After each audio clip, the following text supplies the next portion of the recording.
Hello, my name is Carly Thayer Harmon, and today I will talk to you about dealing with gestational diabetes during your pregnancy. My goal is for my viewers, my audience, which is you, to understand what pregnant women go through when they're dealing with the complication of gestational diabetes. Many people have had a loved one, a spouse, a cousin, a family, or somebody that they're really close to that's been diagnosed with this. They're wondering, how they're going to deal with this, with everything that else is going on.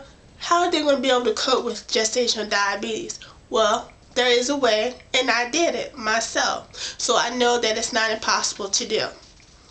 Between the 6th and 7th marker of your pregnancy, you'll go to your OBGYN, and they will test your body's tolerance against glucose. Depending on those results, then your doctor will take further steps from there. Only about 2 to 7% of women will actually have this disease.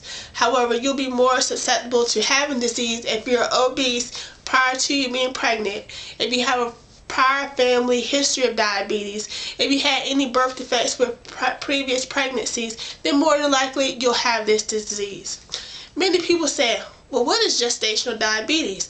Well, gestational diabetes is a form of diabetes that occurs in pregnant women. It's the body's inability to break down glucose. Their pancreas does not make enough insulin for this process. So many people say, well, how does this affect my baby? Well, it can affect your baby in many ways. If your body is intaking too much glucose and your pancreas is not able to break this down, then when it goes into your baby, it goes to the placenta through your baby. And once it goes through your baby, then it's stored as fat in your baby, which can result in a very huge baby. Many people have saw children that actually have like really humongous heads. And it also can result in your child having a very low glucose level at birth. So the best way to avoid this is to do what you're supposed to do, that your doctor tells you to do. Your doctor either starts you off with a diet.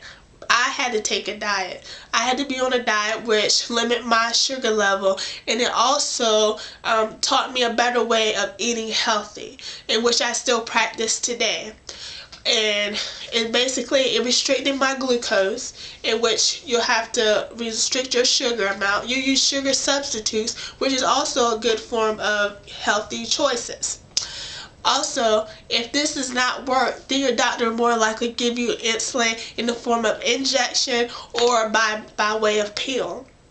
However, if these standards do not work, then other methods have to be taken.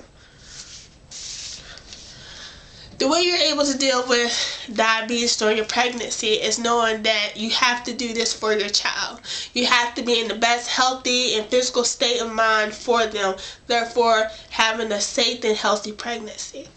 As myself, I had a multiple birth with twins, and I was very lucky that both of them were in good health, and I know it was because of the diet and nutrition that I chose while having gestational diabetes.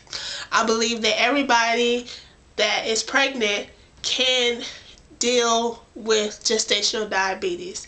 It is not something that will keep you off your feet. However, if you do not take care of it, and if you go against the doctor's will, then it will affect your child.